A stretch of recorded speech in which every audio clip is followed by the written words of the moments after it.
Hey guys, and welcome to Best Reviews. We're giving you our honest take on the top products people are buying online. Today, we're taking a look at drones. We here at Best Reviews use drones every day. So we're gonna take a look at all different kinds of drone categories and help you determine which one is the best for you. Now, at the start, drones may seem intimidating, but after a little bit of practice, you can find that they're actually really fun to fly.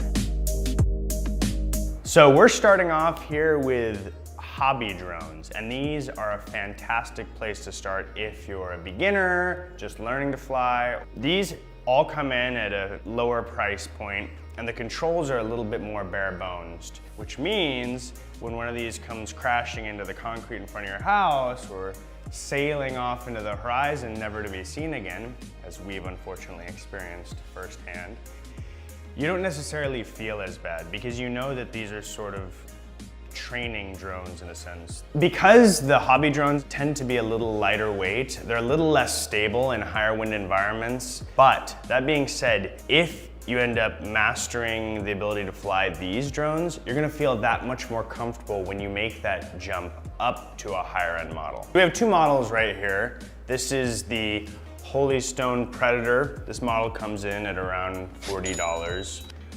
This is the Holy Stone Quadcopter, and this one comes in at around $100.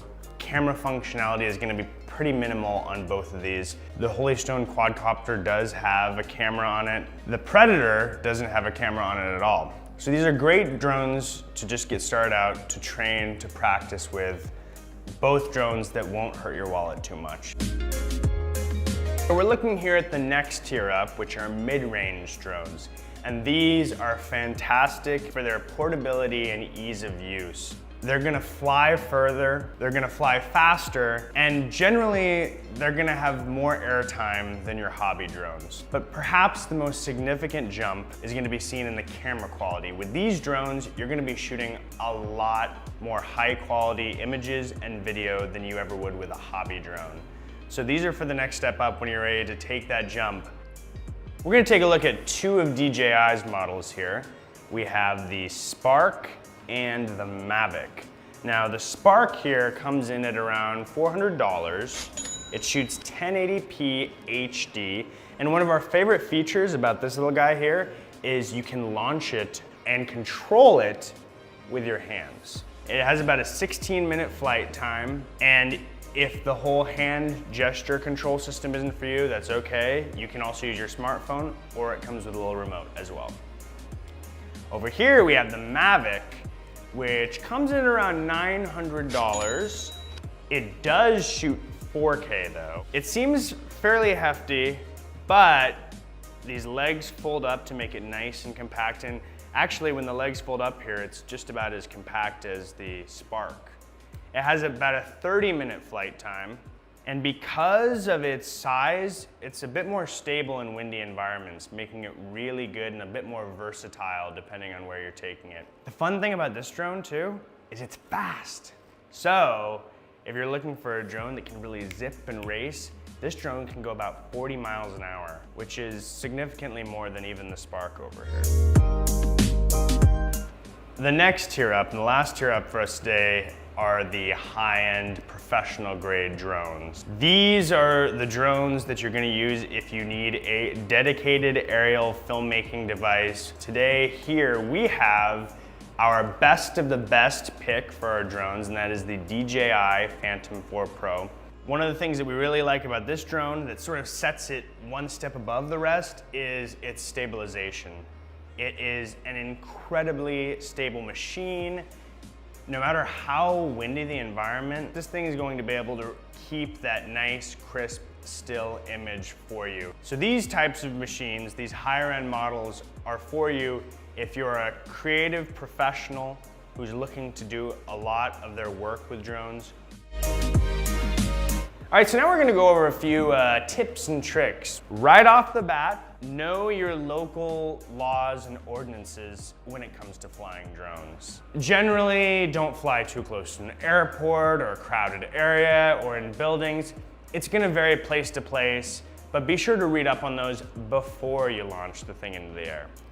Also, read your manual. Seems like a simple piece of advice, but these are complex machines and you're gonna have a much better flying experience if you read the manual first. Once it's up in the air, make sure you maintain a line of sight. These things can very quickly leave your field of vision, and that's where it can become pretty dangerous. One invaluable piece of advice, plan out your shots before you launch the drone into the air. All these drones only have a limited flight time, and that time can be super valuable if you're trying to get the right shot. So the more time you spend thinking about a shot before you send it into the air, the better it's gonna look overall. And you're only gonna be able to get those really cool, really nice, smooth pan shots through lots and lots of practice. So take time to practice with your drone and have everyone on your Instagram thinking, that's fire. So let's go over some basic functions that you'll find in any drone. Starting off, there's the throttle, and this controls the vertical movement of your drone. There's the pitch. This controls the forward and backward movement. There's also the roll that controls the left and right tilt of your drone. There's also the yaw that controls the rotation of the nose of your drone. And finally, there's the trim control that will adjust for any imbalance. So these are 5 functions that you'll find in every drone, but as you move up in price range, you'll notice that you'll have a lot more control over the sensitivity of these 5 functions. Hopefully we've been able to demystify some of your questions and concerns and made it easier for you to decide which drone might be right for you.